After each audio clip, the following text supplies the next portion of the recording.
Welcome to my channel. நான் இன்றைக்கி பப்பாயை வச்சுட்டு ஒரு மில்க் ஷேக் தான் ரொம்ப சிம்பிளாக செய்கிறது நான் செய்ய போகிறேன்.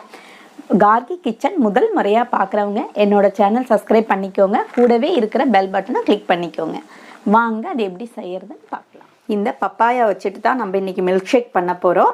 இதை இப்போ தோல் எடுத்துகிட்டு பீஸாக கட் பண்ணிட்டு வந்துடலாம். இப்போ பப்பாயை கட் பண்ணி வச்சுட்டேன்.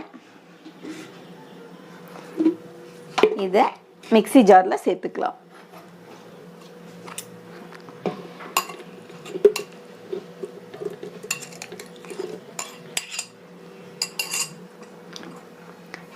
ரெண்டு ஸ்பூன் கிட்ட சுகர் எடுத்திருக்கேன், அதுவும் சேர்த்துருக்கேன். பப்பாளி பழம் நல்ல திதிப்பாக இருக்குது, வேணும்னா சேர்த்துக்கலாம், வேண்டாம்னா வேண்டாம்.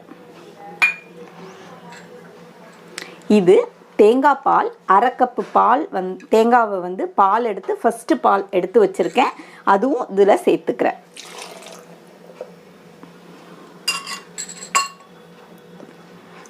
ரெண்டு மூணு ஐஸ் க்யூபும் போட்டுக்கிறேன்.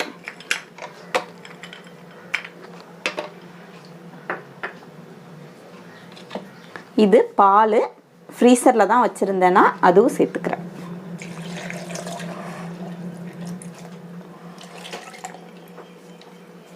இது எல்லாத்தையும் நம்ம இப்போ அடிச்சுட்டு வந்துடலாம். இது இப்போ நல்லா அடித்தாச்சு. இது சப்ஜா விதை நான் தண்ணியில் போட்டு ஊற வச்சுருந்தேன். அதை நல்லா அடித்ததுக்கு அப்புறம் தான் இது நம்ம சேர்த்துக்கணும். அதுவும் நான் சேர்த்துக்கிறேன்.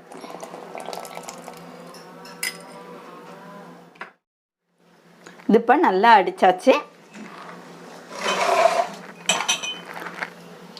நம்ம தேங்காய் பால் விட்டு சேர்த்து பண்ணுறதுனால டேஸ்ட்டு சூப்பராக இருக்கும்.